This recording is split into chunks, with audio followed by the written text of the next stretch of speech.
Monsieur Assaf, pour 7 minutes, s'il vous plaît. Madame la Présidente, chers collègues, le projet de loi de finances pour 2025 suscite au sein du groupe des radicaux de gauche une forte inquiétude. Si nous partageons bien entendu la nécessité de garantir des finances publiques saines et responsables, nous ne saurions cautionner un texte qui fait peser sur les collectivités locales et notamment sur les régions un poids disproportionné. Ce projet de loi, s'il n'est pas corrigé, conduira à un affaiblissement de nos territoires et à un recul de l'action publique locale, et cela, c'est proprement inacceptable. Les collectivités territoriales, en particulier la région Occitanie, font face à une pression budgétaire croissante, des dotations de l'État qui stagnent, des coûts énergétiques qui s'envolent, on le sait, des attentes citoyennes de plus en plus pressantes. Et dans ce contexte, nous avons besoin d'un soutien solide de l'État pour continuer à offrir des services publics de qualité et soutenir nos territoires dans leurs besoins spécifiques. L'effort demandé à la région Occitanie est particulièrement injuste.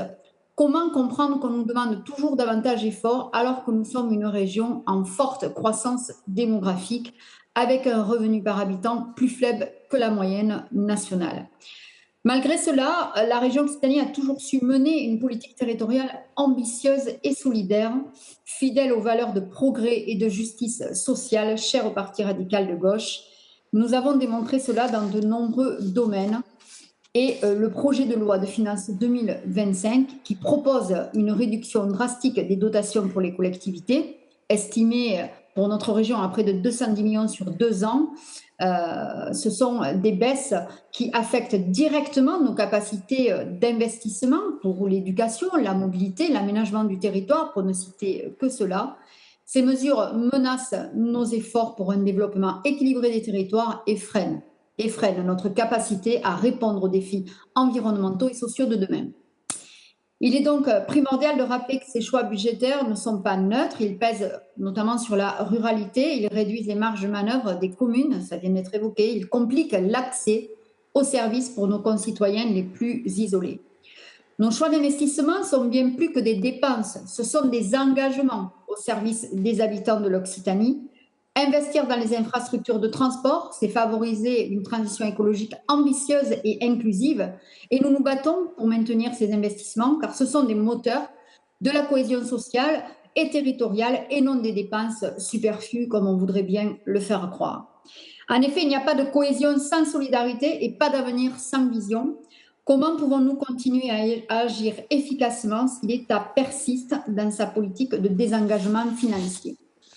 La contribution demandée aux collectivités locales est bien supérieure à leur poids réel dans l'endettement public. La baisse des dotations de l'État et la non-compensation des effets de l'inflation pèsent lourdement sur nos finances. Et je le répète, cela est inacceptable que l'État se désengage financièrement des programmes tout en exigeant des efforts supplémentaires de la part des régions. Il est crucial de défendre le rôle de la région et des collectivités locales, notamment dans l'aménagement du territoire. Nous savons que chaque euro investi localement est un euro qui soutient directement les habitants, qui dynamise l'économie locale et donc l'emploi, qui renforce notre autonomie alimentaire et énergétique et qui protège également notre patrimoine naturel et culturel. La région Occitanie continuera de soutenir ces actions et de se battre pour que ces moyens soient maintenus, voire renforcés face à ce PLF 2025 qui menace nos territoires.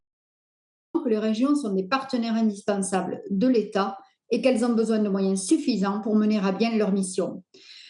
Je conclurai mon propos en rappelant que nos territoires sont la richesse de notre région. En tant qu'élus de la République, notre responsabilité est de les préserver et de les accompagner face aux défis à venir. Le groupe des radicaux de gauche soutient les actions de la région pour une Occitanie forte, solidaire et inclusive. Nous défendons une région où les services publics de proximité sont une réalité pour tous et où chaque territoire a une place dans notre projet commun. Je vous remercie pour votre attention.